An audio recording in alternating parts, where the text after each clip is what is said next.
નાની વાતમાં આપણે આજે એક પ્રસંગ લખ્યો છે. ગોપાલ દર્શન અંક છે 1994 ચોથા મહિનાનો 15/4/1994 વર્ષ 12મું. એમાં પાના નંબર ત્રીજા પાના નંબર પર જ છે. એ પ્રસંગ વાંચું છું. પુષ્ટિમાર્ગીય નિષ્કામ અને નિર્મળ અધિકારીઓ માટે જ છે. જેઓનો પ્રભુમાં નિરોધ અને પ્રેમ છે એઓ માટે જ છે. કામી, ક્રોધી કે લોભીના હાથની સામગ્રી પણ પ્રભુ અંગીકાર ન કરે, કારણ કે ક્રોધ એ તો ચંડાળનું સ્વરૂપ છે. શરીરમાં ક્રોધ આવે ને ત્યારે ચંડાળનો આવેશ આવે, પછી ત્યાં પ્રભુ કેવી રીતે બિરાજે? એક દિવસ એક વૈષ્ણવ અપરસમાં નાઈને જતા હતા. આ વખતે રસ્તામાં ચાંડાલણી ઝાડુ કાઢતી હતી અને વૈષ્ણવ હૃદયમાં પ્રપંચિક વિચારો કરતા કરતા જતા હતા. એટલે સેવામાં પહોંચે છે પણ અપરસ કરી લીધી, પણ પછી વિચારો ઠાકોરજીને મળવાના નથી. વિચારો તો પ્રપંચના ચાલે છે. એમાં વળી ઝાડુ કાઢતી ચંડાલીની રજ ઉડી ગઈ. આથી વૈષ્ણવને અતિશય ક્રોધ ચડ્યો અને રાતો ચોળ બની ગયા. ક્રોધના આવેશમાં ચાંડાલીને ગાળોના વરસાદ વરસાવવા માંડ્યા અને ધમકી આપવા માંડ્યા.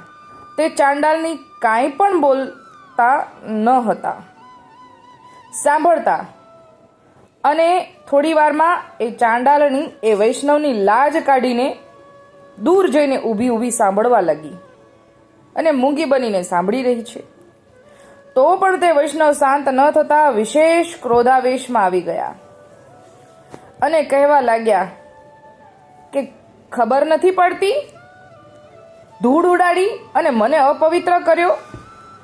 મારે ફરીથી સ્નાન કરવા જવું પડશે, એનો વિચાર નથી કરતી. અને પાછી માથું ઓઢીને લાજ કાઢીને સતીની પૂંછડી થઈને ઊભી છે. એક કોર મીંદડીની જેમ ઊભી રહી ગઈ છે.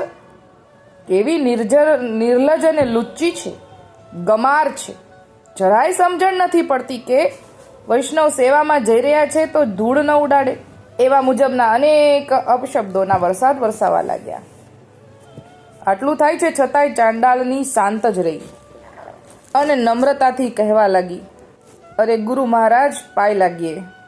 અમે તો રંક જાત આપના છોરું કહેવાઈએ. મારો ગુનો માફ કરો મારા બાપ. તમે તો માવતર કહેવાઓ. છોરું કછોરું થાય પણ કાંઈ માવતર કમાવતર થાય છે બાપા? એ વાત સાંભળીને વૈષ્ણવનો પિત્તો વધારે ખસી ગયો અને બોલ્યા, કેવી ચાલાક છે, કેવી બદમાશ છે. માવતર કરીને મને તારી જેવો ચાંડાલ બનાવી દીધો. હું ચાંડાલનો માવતર નથી. જો હવે વધારે બોલીશ ને તો માથું ફોડી નાખીશ. હવે આ ચાંડાલની વૈષ્ણવની જૂઠણથી મહાપવિત્ર બનેલી હતી અને વૈષ્ણવનું જૂઠણ પ્રાપ્ત થયું હતું, એટલે એના વિચારો આવા નહોતા. એ શાંત હતી કેમ કે એને વૈષ્ણવનું જૂઠણ લીધેલું. તેનામાં નમ્રતા, દીનતા અને શાંતિ આદિ ગુણો ભરેલા હતા. તેથી વિનમ્રતાથી કહેવા લાગી, મહારાજ, ખરું, જે દોષિત હોય તે બધામાં દોષ જ જુએ. હવે તમે તમારા ડાપણમાં ડૂબી ન જાઓ. આમાં તમે અપવિત્ર શાના બન્યા? આ રજ તો પુષ્ટિમાર્ગીય ભગવદીના ચરણ રજથી પવિત્ર બનેલી વ્રજરજ છે. જે રજના પ્રતાપથી અમારા જેવા અધમ જીવોને પણ ઉદ્ધાર થઈ જાય છે. જે રજની ઋષિમુનિ બ્રહ્મ જેવા પણ ઈચ્છા કરે છે.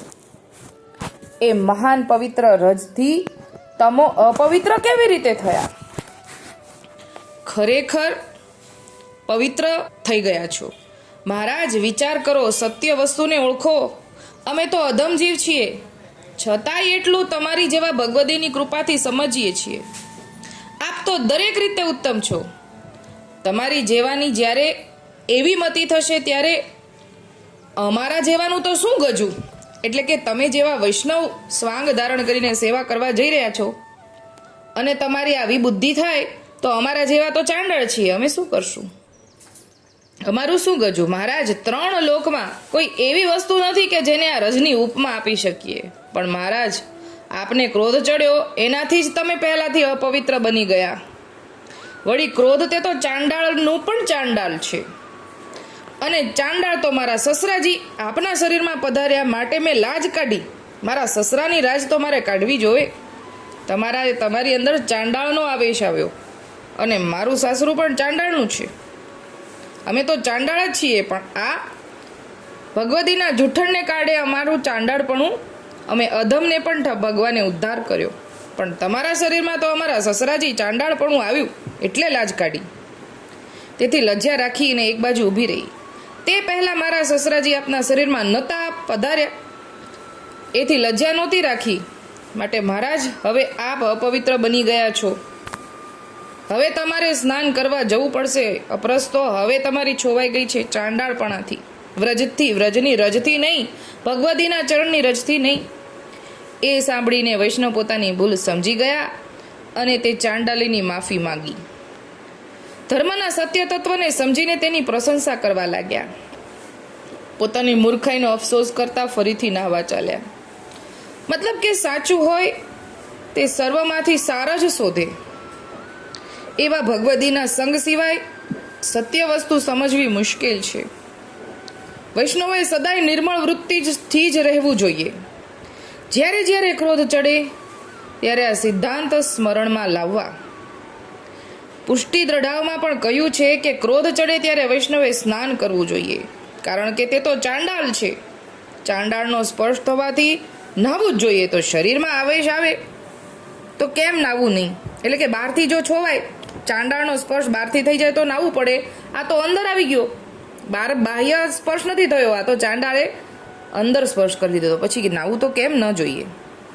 છતાં સાંપ્રત સમયમાં અગવડતા રૂપ હોય તો હાથ પગ ધોઈ લે અને 16 વાર કોગળા કરીને ચણામત લેવું જોઈએ, તો જ આસુરાવેશથી છૂટી શકાય.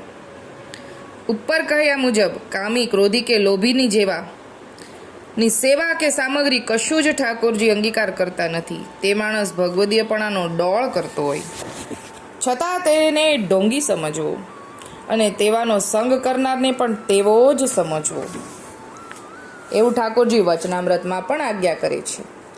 માટે એવાનો સંગનો ત્યાગ કરવો અને હંમેશા સેવા સમયે ઠાકોરજીના વિચાર આવે એવી કોશિશ કરવી.